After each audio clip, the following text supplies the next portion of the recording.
Now, where did I put it? Here it is. Welcome to the Toolbox, where my guests and I discuss the tools they use every day to manage life, trauma, and everything in between. It may not be applicable right now, but it's another tool for your toolbox. And I hope you enjoy. Hey everybody, welcome back to Tools for Toolbox. I am Chance Burles, as you know, and I have another outstanding guest for you today. I'm going to start it off the way I always do, with the same question. Who are you, and what is your military background? Who am I? I am Crystal Romero. I'm from Albuquerque, New Mexico, and I served for 16 and a half years in the Army. Awesome. That's the U.S. Army, right? The U.S. Army, yes, but I actually served in the National Guard full-time, which is a component of the Army. Okay, yeah. And how We're the long? stepchildren. So you did 16... the redheaded stepchildren of the Army? Yes. So you did 16 years. What do you do now? Now, my primary job is keeping myself alive. That's my primary job. Yes. And but I do that through advocacy work. And I advocate for a number of things. I advocate for sexual assault in the military and for sex trafficking and also for drug and alcohol abuse, because they all tie to each other. Yeah. I mean, everything I've noticed about the military and alcoholism is that it's deep-seated trauma, just that you're just trying to cover with the alcohol as much as you possibly can. It's no wonder it's a challenge. So how long have you been doing advocacy stuff? Did you get out and then immediately dive into it, or was there a little break in between? No, I actually, so I was medically discharged in 2014 for PTSD PTSD due to a hostile work environment. Mm-hmm. And so for 2 years after I got out, I was just a hot mess, did a lot of nothing. And in 2015, late 2016, I kind of got to a point where I was like, okay, Crystal, you can't do this. You're just rotting away. So I started, working out again. I started doing a travel blog and became an Instagram influencer. And I was a good friend of mine who does this for a living. She kind of walked me through and gave me the steps and set me up, and I explored that adventure with her for a long time. And then fast forward to 2020, one day I was just on my phone and I saw Army Specialist Vanessa Guillen's face pop up on my feed, and I mean, it stopped me dead in my tracks, and I was like, what is this? Who is this? And I started reading her story, and it just made me really mad, because I was like, this is all bullshit. I don't even know the situation, and I know this is all bullshit. And so that was the moment I became an activist, and I kind of hung everything else up that I had been doing, and I just been with it's what I've been doing ever since. That's awesome.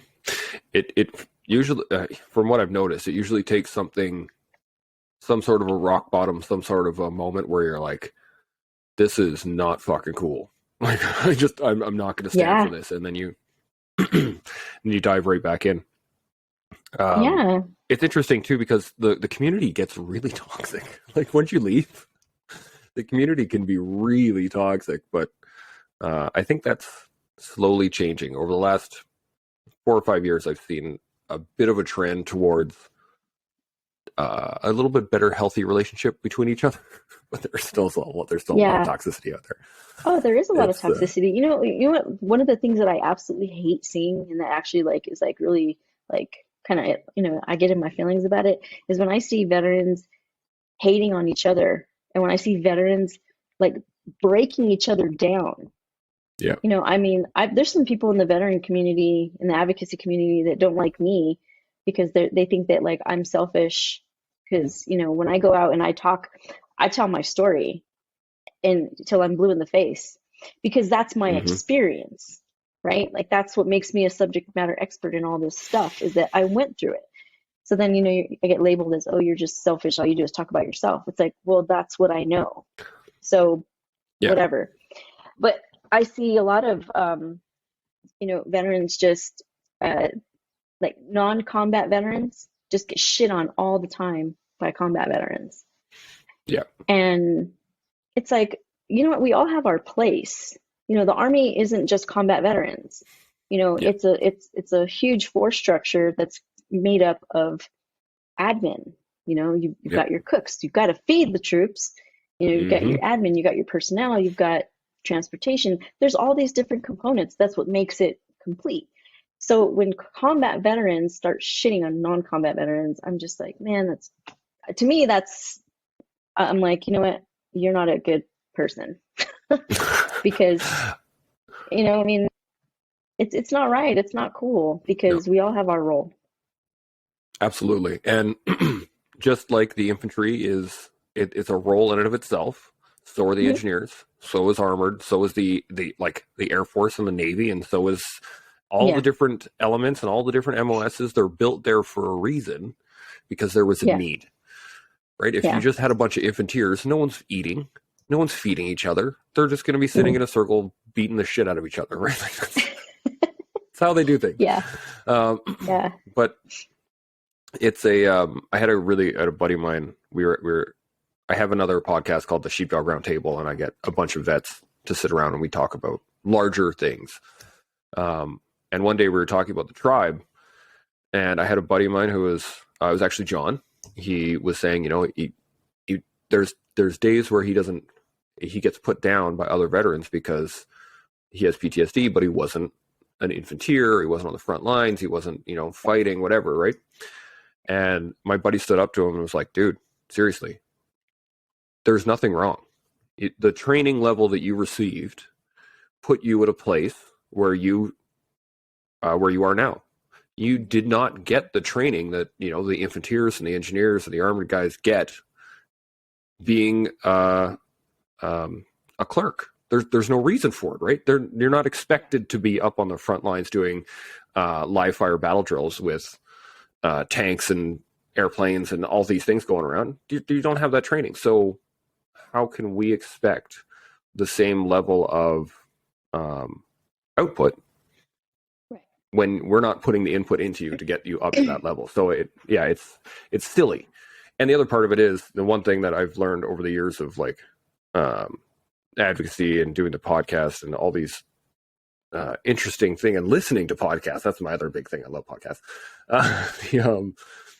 The way the brain works, the way we interpret information changes person to person. Therefore, you can't determine what somebody else's experience is based off your experience, because you don't know. Right. It's just that simple. And another interesting thing about military personnel is, especially with the enlisted, is that a lot of us come from trauma before we even set foot in the military, right? So there's that aspect of it.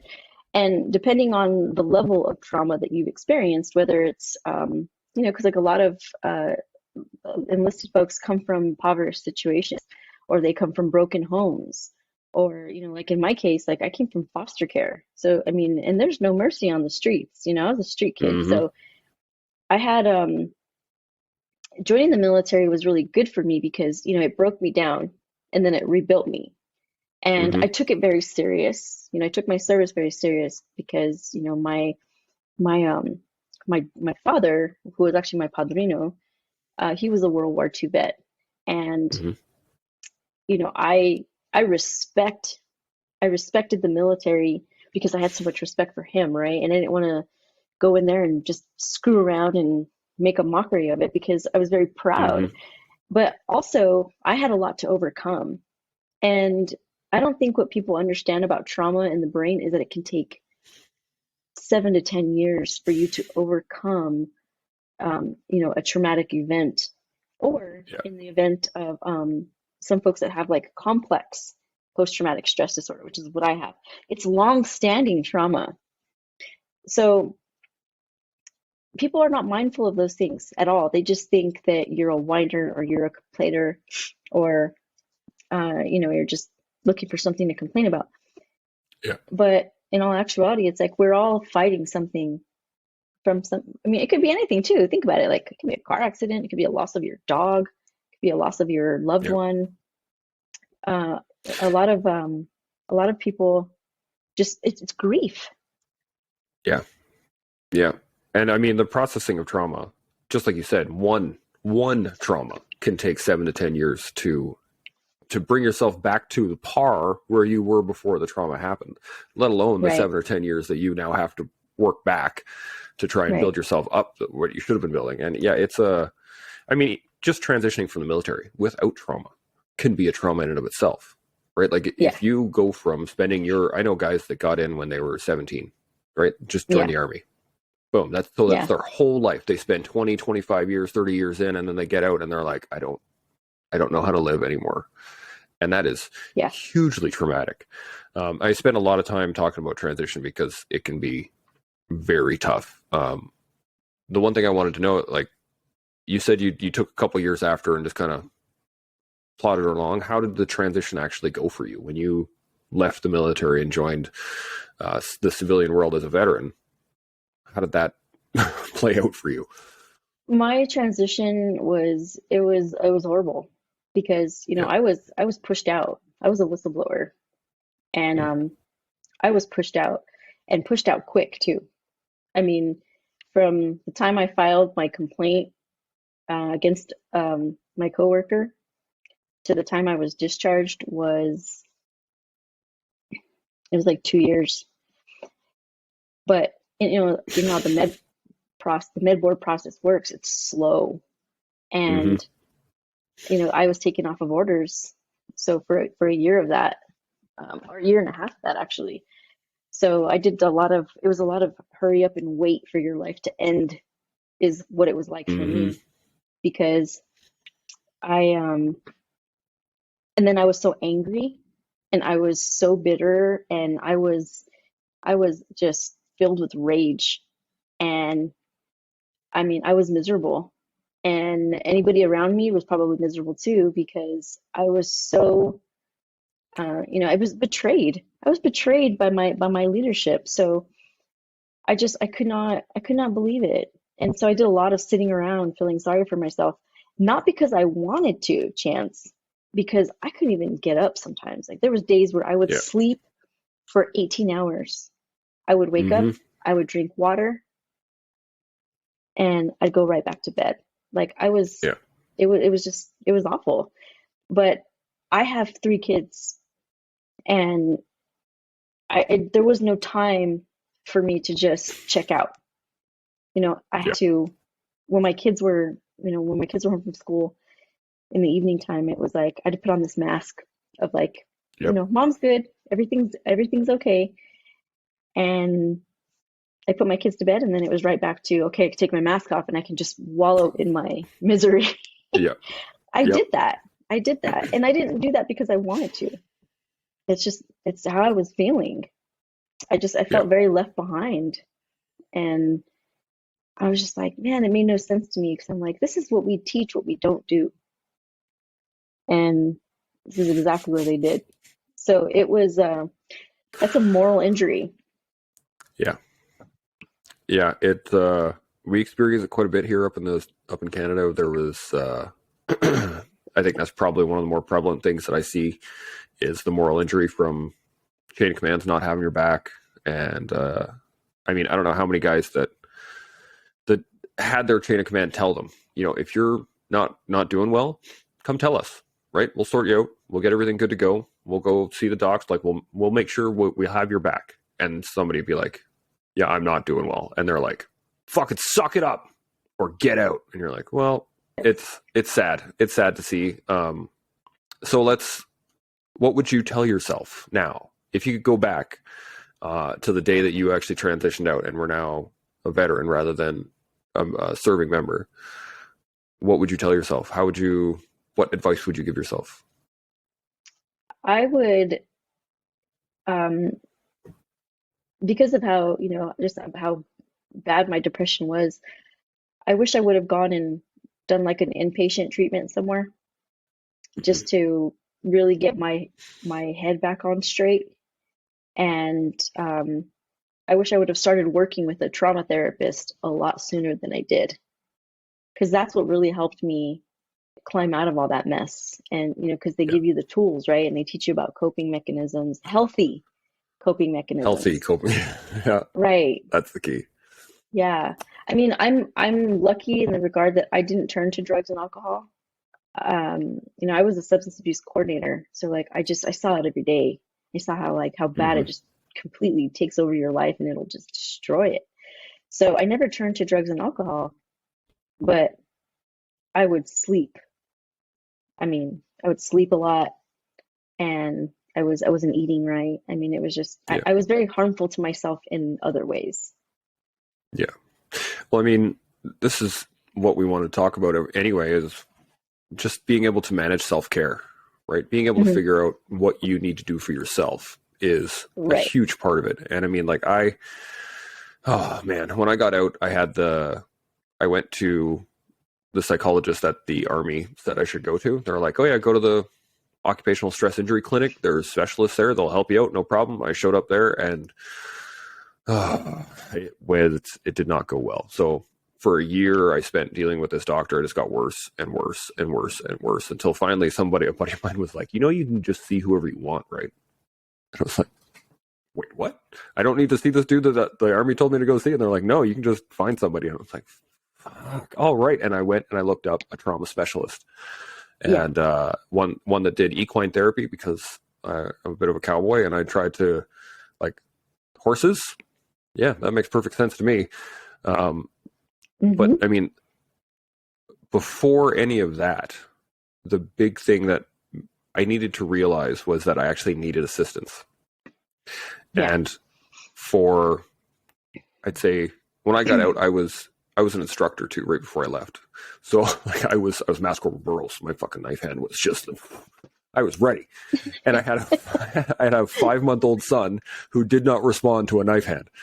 So it was very challenging. It took me a while to figure out what I actually needed and that I needed help. Yeah.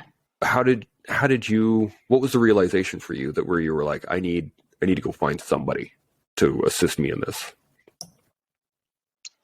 I put on about 20 pounds because I was doing very minimal physical activity. Like when I would tell you I'd sleep all day, and then when I was awake, I'd still be just parked on the couch watching. Like I binge watched the entire 12 seasons of Grey's Anatomy. Oh, wow. You know what I mean? It's like I was just, and I'd sit there and I'd eat cereal. I mean, it was pathetic. It was really bad. I didn't want to do anything. And I just could every morning I'd get up and, I'd wash my face and brush my teeth and stuff. And I just look at myself and I'm just like, man, like what happened to you? I didn't feel good about myself at all. And I just started feeling like I was wasting away. And I'm like, I don't want to be like this. Like, because I had been there before when I was a kid. I had been to that exact moment when I was a kid, and I thought, okay, you spent 16 years overcoming all that. Why are you going back to it? Like, and it was kind of like I had to talk to myself, and it's like, don't let them win. Don't let them take that away from you. And because I felt like when I was discharged, I felt like my whole identity was dead because I enlisted at 17. That was all I knew. And I started working full time when I was 19. Yep. So I was like a fish out of water, and I felt so low. And it was just like, I knew I didn't want that. I knew I didn't want that for my life. I'm like, no, I've been in this spot before and I hate it. So I started looking up programs. I started researching nonprofits that help veterans, kind of like the equine therapy you're talking about. Yep. And a matter of fact, last year, in December of last year, I went to Save a Warrior. It's a nonprofit, and their slogan is "We came back for you." And it teaches you. I learned more in the 3 days at Save a Warrior about my complex post-traumatic stress disorder than I did probably in the last 10 years of therapy. So it just took, um, and it took me completely breaking down too. Yeah. You know, Hmm. like I went to this program, and every day it was just like, I just cried and I let it all out because it was just toxicity within me, and it was just Yeah. slowly killing me.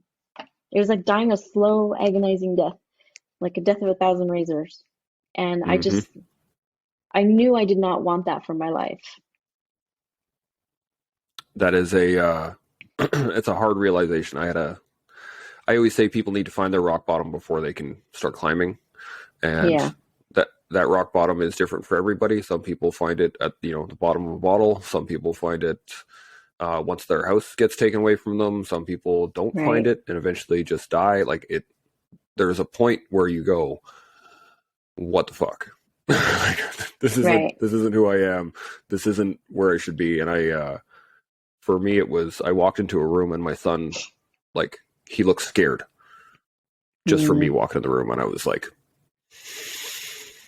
I think I might need to do something about that, right? Like, yeah, at no point should my son be afraid of me. Um, right. Yeah. so that was the trick, and that was the kind of the beginning of uh, starting to look around. That's where I was starting to talk to other vets, and that's where I was like, what is it that you do that is different? Why is it that you seem okay right now? And then a lot of Yeah. times they would say exactly what you just said, right? I put the mask on, right? I wake up in the Hmm. morning, I put the mask on, and it's so exhausting. It's just like exhausting. It And is. I remember spending lots of days in bed. I remember spending lots of days out, just not wanting to deal with life, right? And try and do something else. Or you try and find work to keep yourself busy. Um, Yeah. but it wears you down, and eventually you'll crack, and then you got to find some help. Then you got to start reaching out. How hard was it for you to find a therapist that actually worked for you? It took some time because, Yeah. it's the same thing as any relationship. If you're not compatible, you're not compatible. And so I had um I had a male therapist that I worked with for a while, for probably like about a year, and I really liked him. I liked going to see him, but then like after a while, I just felt like it was weird. I just felt like I was an inconvenience because I'd call and I'd say, "Hey, I'm having a really bad day. Is there any way I can come in tomorrow?" And he'd be like, "Oh, let's see here." And Hmm. I don't know, it just like gave me a bad vibe. So I dumped his ass, and then I found another girl. Her name was Laura, and she was awesome. She was like this total hippie chick, stoner, Nice. and she did like homeopathic stuff, right? Which actually is what introduced me to medical marijuana. Um, because one of the problems that I had was I have a horrible reaction to medications. Like I am the side Mm. effect queen. Um, I remember when I first went to behavioral health and um, they put me on Wellbutrin, and the number one side effect for Wellbutrin is suicide ideation. Oh man, every day, every day Yeah. I was constantly fighting myself. But back to Laura, I worked with her for about 5 years, and you know what? I felt heard. I felt even like on the days that I just needed to cry and just like let out whatever anger or sadness I was feeling. She would sit there and she Hmm. would listen. She wouldn't try to fix me. She wouldn't try to, to make things better. It was just she's like, "Well, let's talk it out. Let's get it out." And and yeah, finding someone that you're compatible with because it's a relationship. Yeah. It's a relationship like any other relationship. So if you're a good fit, you're going to have good results. Versus if you're not a good fit, then you're kind of just wasting your time, in my opinion. Because one of the things that I noticed about men, because you guys are like hard-headed, like a mother, is you'll go to a therapist, right? Because you're like, oh, fuck it, I'll go to the therapist. But then you get there and you're not honest. they'll say like, how are you feeling today? And you're, oh, I'm good. Today was good. Fine. Yep. Yeah, Yep. it was We're all fine. Like good. Yep. No issues. Yep. chop some wood. Yeah, I've been working on my shed. You know what I mean? And it's like you're not there doing the work. Yep. So you're wasting everybody's time to include your own. So finding someone that you can just say it is so huge, because Yeah. if you're not there to talk about what's bothering you, you're wasting your time. Yeah. I mean, I could do that with my buddies at the bar, right? I could sit and drink a beer and talk about bullshit for an hour and a half. And I'm sure my buddies would love to get paid $190 an hour, right? Like, group, I know I let's do would. it. But Bullshit. yeah. I'm just kidding. yeah, exactly. But no one's actually getting the work done. And I mean, I anytime you deal with advocacy, and there's a time to listen and there's a time to tell people to shut the fuck up and get to work. And that's a very fine line. And a good therapist will know that line, especially for you. And they'll work it. And like my doc would do the same thing. I would walk in and I'd be like, fucking people and the stupid shit and traffic and blah, I got my kids. And she would be like, all right, what have you done about that? I'm like, well, I mean, shit, nothing really. And she's like, well, okay, maybe you need to do something. Right. The big one for me was that she would always, I get very, I just forgot the word, very two-sided. So there'd be binary. There we go. That's the word. So it would be everything is awesome or everything is shit. There's no middle ground, right? So there are dudes that I would trust with my life, and everyone else is fucking basically the enemy. And she would start to like wedge in there a little bit of gray area. And she'd be like, I'd say something like, civilians are fucking retarded. And they'd be like, are they? Like all of them? And I'd be like, yeah, all of them. She's like, well, I'm a civilian. Am I a dick? Am I mean to you? And they're like, well, I mean, no, I mean, you're kind of okay. And she's like, well, what about your wife? Is she a civilian? I'm like, well, I mean, yeah. And so she would just like squeeze that little bit of gray area in there. And then I'd start to see that not everything is binary. Not everything has to be a pass or fail. Not everything has to be, you're either on or you're not. Right. And I think sometimes you need somebody to help you see that, right? Because when you're in that mode, in that mindset of just like, you're either just really angry, you are like a kind of a threat to yourself, because you've got your blinders on, man. You're just like this, and you don't see everything that's in your peripheral. You're just focused on that one. It's like you're just seeing red because you're hurt, you're angry, and it's very self-destructive. Yeah, it's target fixation, right? When you're staring down your sights, and that's all you see, right down your sights. It's this little field of view, and there's a point in time where that's helpful. When you have something that needs to be achieved, it needs to be done right fucking now. Okay, laser focus, get it done. Right. But in everyday life outside of the military, that is very rare that you actually need that kind of focus. Where, you know what I mean? Just take a step back, take a look around. It's right. a lot, there are more things in life than just exactly that one thing that you're fixated on. Right. Now, when we were talking earlier, you had mentioned that you found meditation to be quite helpful. How did you get into that? Because I mean, meditation and the Army they're not usually in the same conversation, right? So how did you get into meditation from what you got out? It was with Stable Warrior. Nice. I had to be taught how to meditate, because I hear people talking about meditation all the time. Oh, just go meditate. And it's like, what the hell is that? What is meditation? I had no idea. And, rather than treating me like an idiot, like, what do you mean you don't know how to meditate? They just showed me how. And they they walked all of us through, because, there's a group of us. And it was like my very first time doing it. It was like kind of mind blowing, because I was like, I had never been alone with myself like that before. Even though I was in a room with other people, but learning how to do that was just like this mind blowing experience, because I learned how to control my thoughts, which was something that I had never been able to do. And so they were like, okay, now that you know how to do it, every morning, 20 minutes. Every night before you go to bed, 20 minutes. If you do that, you'll keep a nice balance. And so I've been doing it ever since. And there's days where I'll be, because I'm not gonna sit there and lie and be like, oh, I'm cured. No, I still have depression. That's, it's like it's I have complex post-traumatic stress. It's there forever. So there's days Yep. where I won't want to do my meditation. I'll just be like, oh, I'll just do it later. But it's the discipline that's important, because I'm like, no, we're gonna do it. We're gonna do it right now. So I'll silence my phone. I'll, close my door, and I'll have a little sticky on my door that says "Don't bother me," so my kids know not to disturb me. And I just sit there, do my 20 minutes. And it actually, I force myself on the days that I'm like really struggling, because I know that if I don't do it, my whole day is going to be fucked. Like my whole day will go to shit if I don't do this right now. So that was so important for me.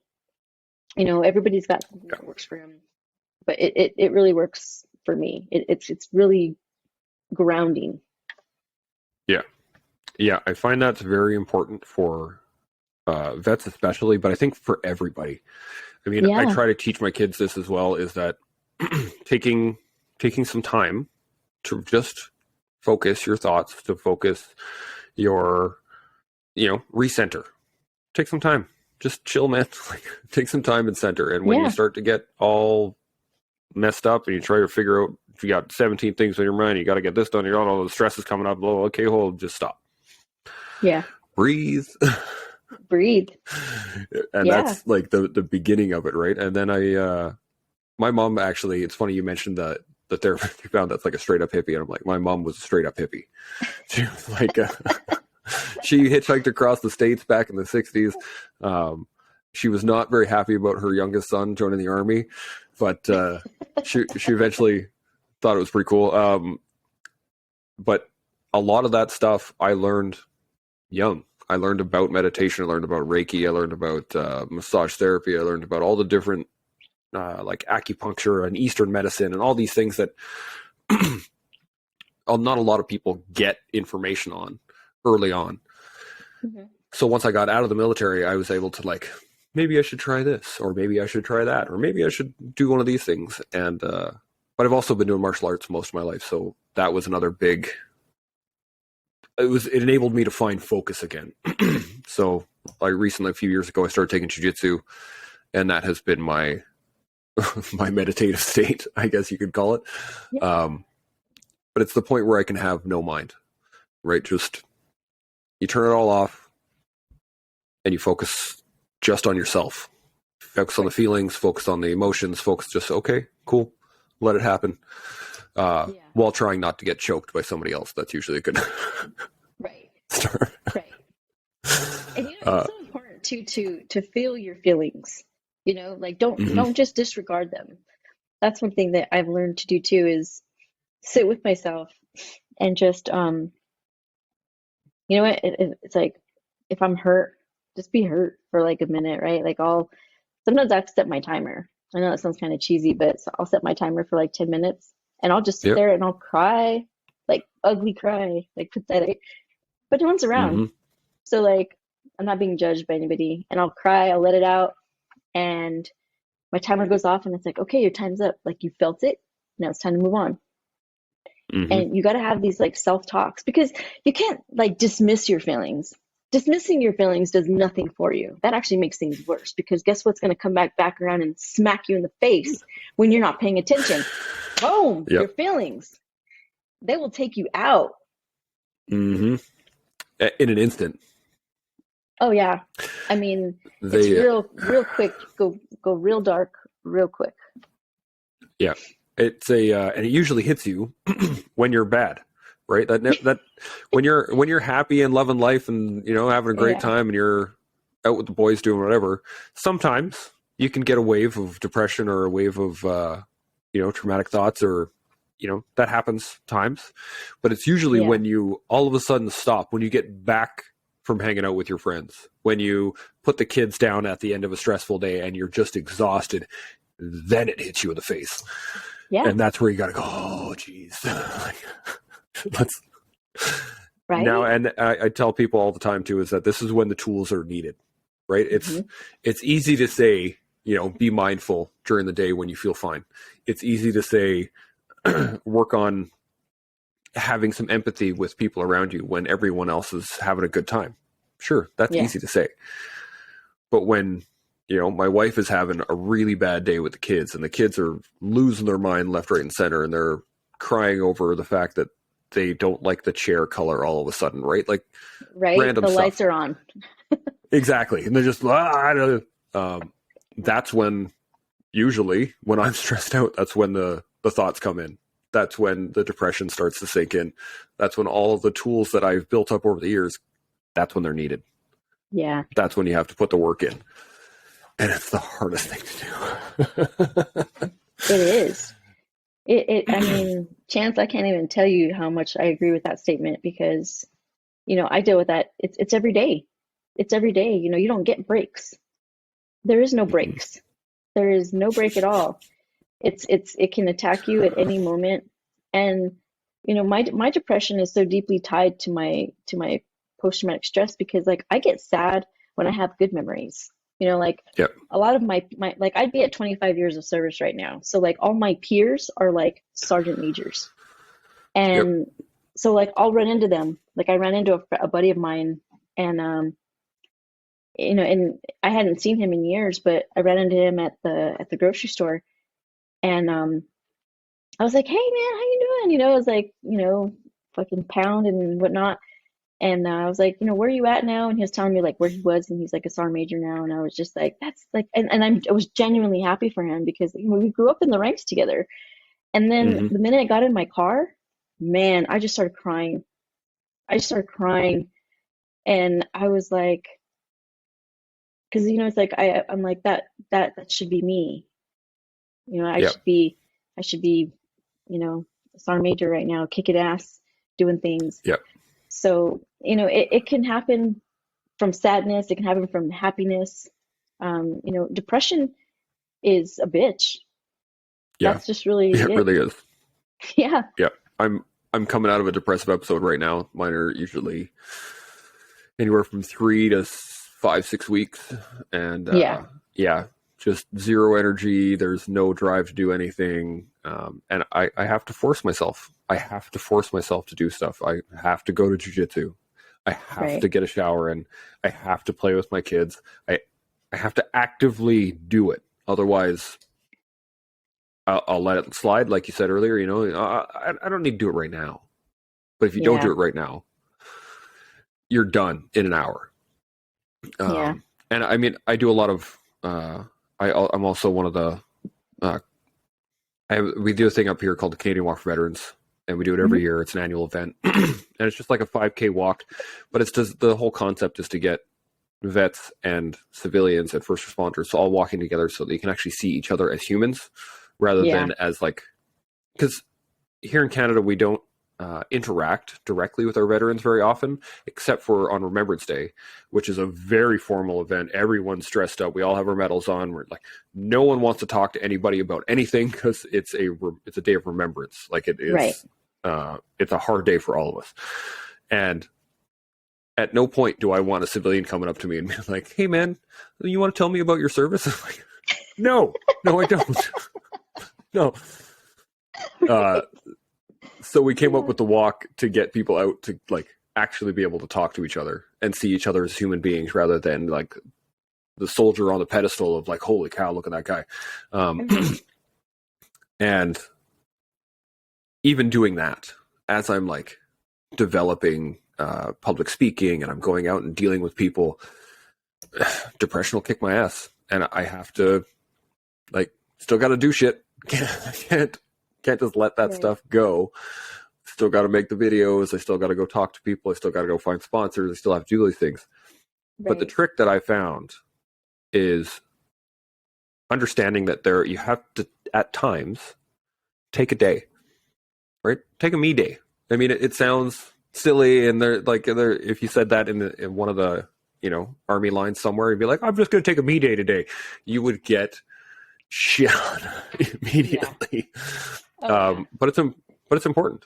It is, even depending on what you do, right? I could go and shoot archery all day.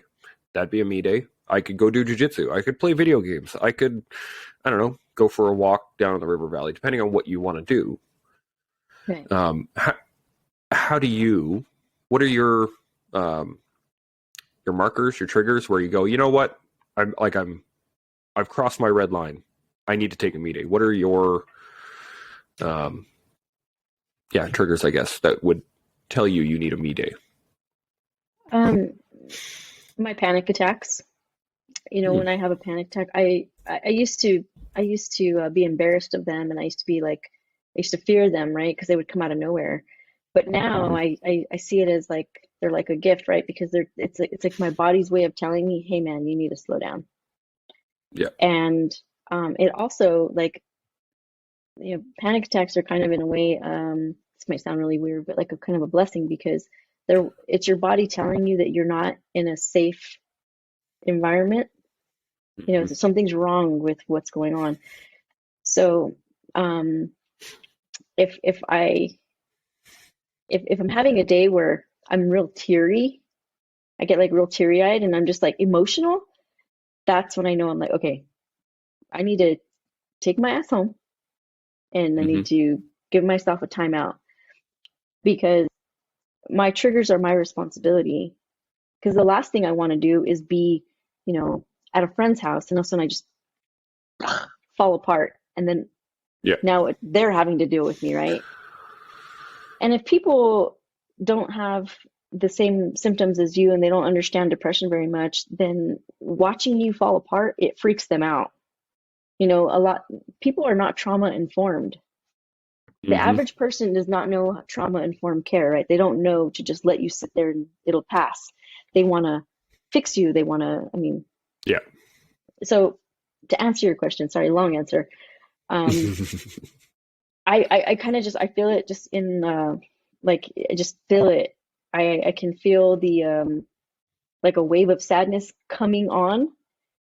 And I'm just like, okay, I need to take my ass home. There's been times, like in 2014, where I had a really bad episode, like a depressive episode, and I took myself to the hospital because I was like, you know what? Once I get down this as low as I have, I don't trust myself. And like, I'm not ashamed either. I'll walk my ass over to the hospital and be like, look, I'm having suicide ideation. Like, I need someone to help me right now because I'm not grounded. And and that's what I've done. But it's just listening to your body. Just listening to your body and not being ashamed of it either. For the longest time, Chance, I was so embarrassed and I was so ashamed that I'm like, oh my God, I'm so fucked up. But also, like, my trauma was not my fault. Yeah. So that's the other thing I have to constantly tell myself. Okay, it's like, okay, you're not this way because of anything that you did. That helps too. Constantly reminding yourself that your trauma is not your fault. I think I answered your question. It's not. No, absolutely. Yeah. It really comes down to listening, right? Like, and not just, I actually got called out. A buddy of mine, he was watching one of my podcasts and he's like, like, you're doing well, but you need to listen more.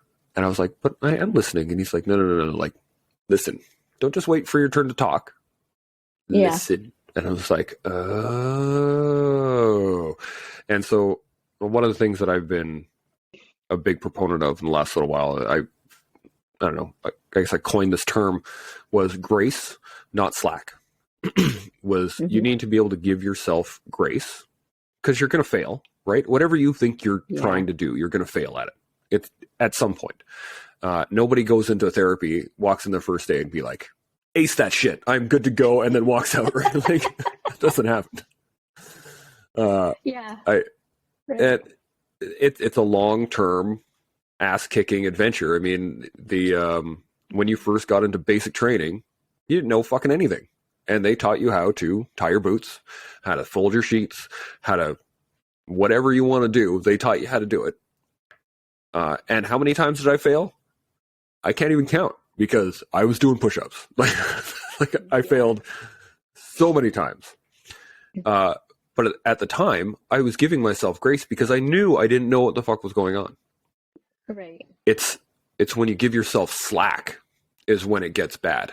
So when when you go, yeah, I'll do that tomorrow, right? I'll work on my meditation later. That's slack. That's not grace. That's slack. Yeah. Whereas if you give yourself grace, like, oh, I'm really not feeling this today, but okay, we'll do 5 minutes rather than 20. Right? Even that's a little bit of grace. Give yourself some space. Take the second and work through the tools. But do you have anything that you tell yourself when you are when nothing is working?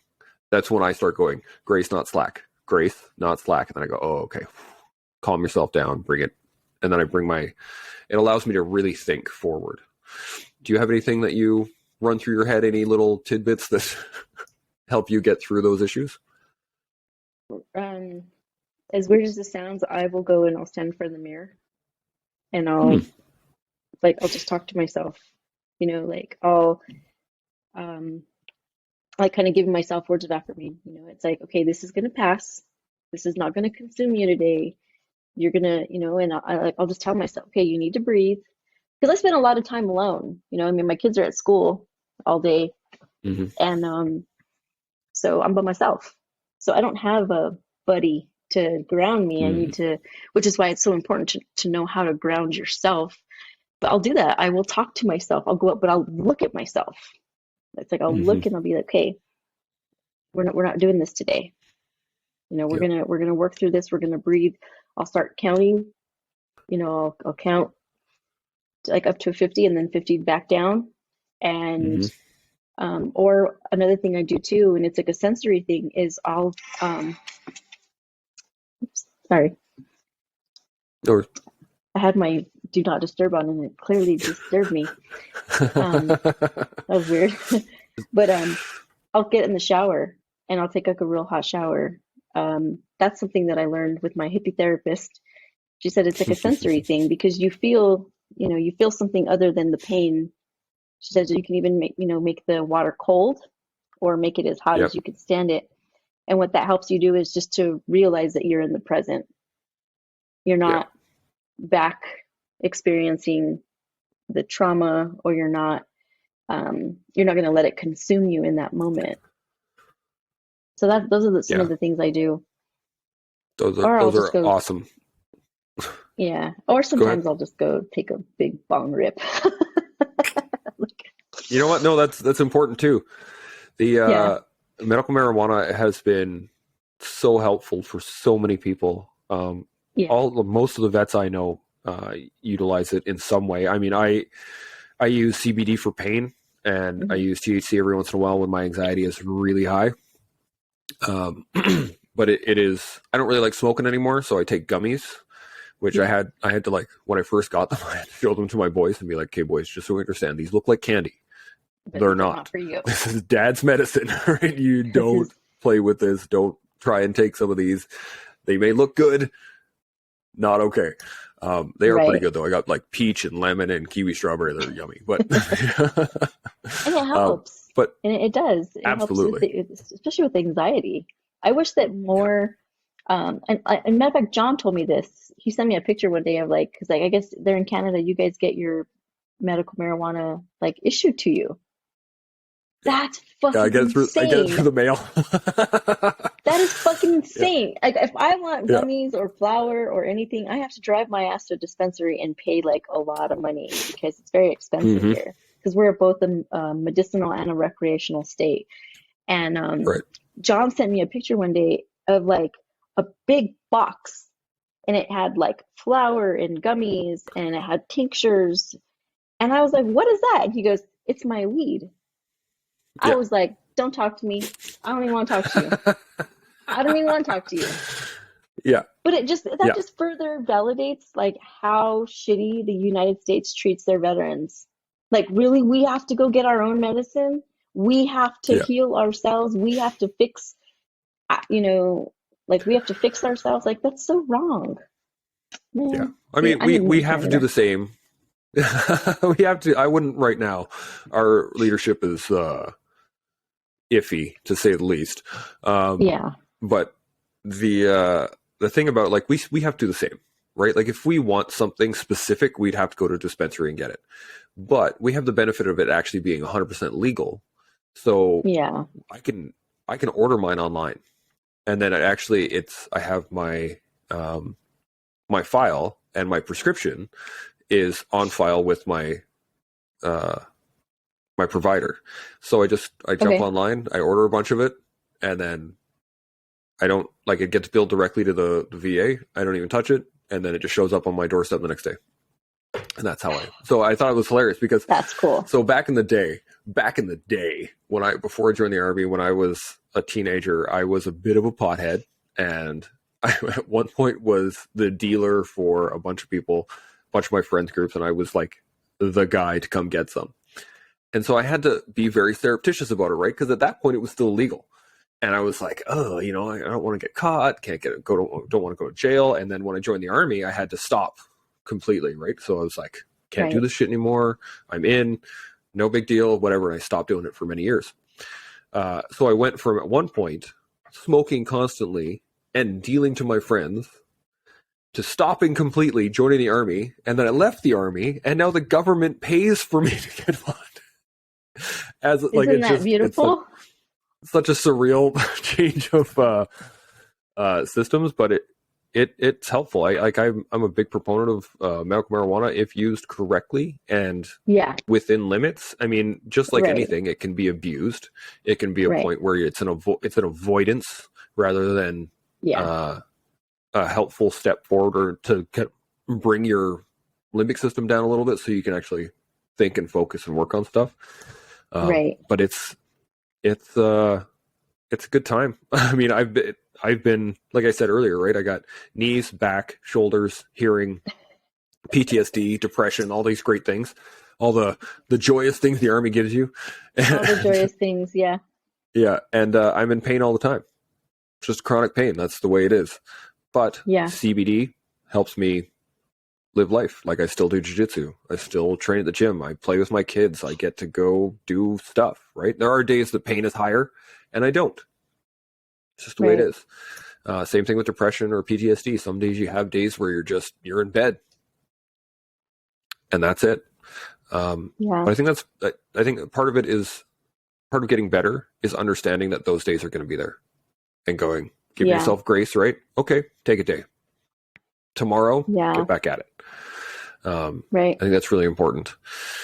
Well, we've been running for about an hour, and I can't tell you, it's been a great conversation. I really appreciate you being on here. I can't thank you enough. Is there any last points that burning on the top of your head before we finish up? I think the last thing I'll say is that it's good to have, like, your buddies, right? Like, I've got a handful of my battle buddies that I still talk to, or they call me when they're having a hard time. And that is so important. But I think that what's more important is that you're able to know how to ground yourself, right? Like, you cannot rely on somebody else, because I've had instances where some of my male infantry battle buddies will call me up and be like, hey sis, I'm really struggling, and I'm like, with my kids, like, I'm like, I can't break away right now, I'm like with my family, and and then they get, like, mad, like, oh, well, you said to call you whenever I was having a hard time, and I called you and you weren't there for me. Okay, that's not fair, because it's like, you can't rely on your friends to just drop their lives to be there for you. Now, if my friend called me and said, hey, I'm like standing on the edge about to jump off a building, that's a little different. Yeah. But, it's like they're just having a moment in their feelings. So I think that having the tools in your toolbox is so important, because people aren't always going to be available to be there for you. And they may not be mentally able to receive everything that you're going to throw at them, right? I mean, I might be having a depressive day, and I can't be there for you because I'm trying to hold on to myself right now. So learning how to ground yourself is so important, especially if you suffer from like suicide ideation and in severe depression. Learning how to ground yourself and understanding that not everybody is always ready to receive you, you know, and that's why you have to have multiple sources, multiple people. But the most important one is learn how to be there for yourself, just in case nobody else is there. Because Hmm. your triggers are your responsibility. They're not your responsibility. Absolutely. It's my responsibility. So that's something that I talk about a lot, because people think that, oh well, I can just call my battle buddy. He's gonna save me. He might not be available, and Yep. then you can't put that on him. You know, it's like, I mean, I've been to funerals where the guys were shitting on themselves, and they were like, "Oh, dude, he called me. It's my fault. He's not here because I didn't answer the phone." And they Yep. carry that shame, and I'm just like, "Whoa, that's not yours to carry, dude. Like, no, no, like this is not your fault." So, and that's something that I've noticed that just like males are real good at, you know, like, Yep. and it's like, come on, guys, you're all human beings. We're all human beings. We've all got issues, and we cannot put that on another person. Yeah. I think a lot of it comes from the expectation, especially for men, that you have whatever the weight is, you should be able to bear it, regardless. Right. Like that's just the expectation, and Yeah. it's an unwinnable expectation, because there are going to be point in times where you say, "I can't do it right now," and that's Yeah. like boundaries are so important, especially for Yes. anybody healing. You have to be able to put up boundaries and say, "Can't do it today." Right. Nope. And I mean, I'm pretty heavy into advocacy for veterans, and there are times where somebody's called me and said, "Hey, man, I'm in a really bad spot." I'm like, "I can't help you right now, man. Sorry." Yeah. And they go, "Well, but," and I'm like, "Well, here, call this guy." Right? Sure. Go like check in with somebody else. Absolutely. Yeah. But it is, yeah, there's a huge responsibility, especially from the military, where constantly, right? As we were saying earlier, we live in a team environment where everyone takes care of everyone. So there's an expectation that Yeah. everyone's going to take care of you so that you can help take care of everybody else. Right. Once you're out of the military, though, it's all on you. That's it. It's all on you. There's this great company. It's called 30 Seconds Out, and they say it a lot. It's like, expect to self-rescue, Yeah. because that you have to expect that. If you have help, bonus. If not, it's you. Yeah. Very Because true. when the demons are out and it's dark and you're sitting by yourself in a basement, no You one's better coming. learn how to dance. Yeah, that's right. That's it. Right. It's really important. So, well, again, I can't thank you. This has been an absolutely outstanding conversation. I think there's a lot of tools in here that people are going to have. Yeah, I've learned a ton already. So if anybody wants to find you or follow you social media wise, how do they do that? My you can look me up. Travels for Chocolate. Travels with an S, and it's all spelled out, for chocolate. Okay. I have an Instagram. I'm on Twitter. I'm on LinkedIn. I'm everywhere. Mm. You can just Nice. Google me. Yeah, that's how you can find me. Roger that. Well, And honestly, I'll put like, your. yeah, if you want to, like, I do a lot of like, especially on my Instagram, you know, like I do a lot of stuff. I talk a lot about moral injury, because Mhm. it's the most least talked about in the veteran community. And honestly, Chance, I think that every single veteran suffers from moral injury and they don't know it, because we've all Mhm. been let down by our command. We've all been let down by a battle buddy. That's moral injury. And when you compound that on top of, you know, just multiple, that's how depression starts. And so being aware of it is so important. So I talk about it a lot. So if you're interested in learning about it, follow me. Absolutely, yeah. Well, This is gonna be spread all over Canada, so there's gonna be a lot of people probably jumping on your Instagram and making sure that they're following you. I'm going to have all your stuff in the show notes as well, so that if anybody Okay. desperately needs to click on stuff, it'll be right there. If you need to click on my face. Yeah, but thanks for having me. I really enjoyed being a guest with you today. If you have any other topics, I've got a plethora of trauma to talk about. So let me know. I'm a one-stop trauma shop. Outstanding. Well, you know what? I'll get you on the Sheepdog Round Table, and then we can talk about the larger stuff. I like talking about all kinds of things. Apparently, I'm a bit of a talker. Hey, my wife called me a social butterfly the other day, and it was like, since when? She's like, always. Yeah. So I'm like, okay, yeah, I'll give it to you. Yeah, that's okay. It's allowed. Yeah, but yeah, we'll get you on the Sheepdog Round Table for sure. We'll probably get you back on here as well. I can't thank you enough. It has been an absolute pleasure having you on. And Yeah. We'll talk to you soon. All right, Chance. Thank you so much for having me. That concludes another episode of The Toolbox. I really appreciate you all listening. It has been my absolute pleasure bringing you this guest. If you enjoyed what you heard, please like, share, subscribe, do all that other wicked stuff. It helps me keep the lights on. To all those out there putting it on the line every day, I just want to let you know that I appreciate you. Military, veterans, first responders, civil servants, you name it. Keep this place running, and I really do appreciate it. So thank you. Don't forget, stay open, stay humble, stay focused, with grace, not slack. Gmo.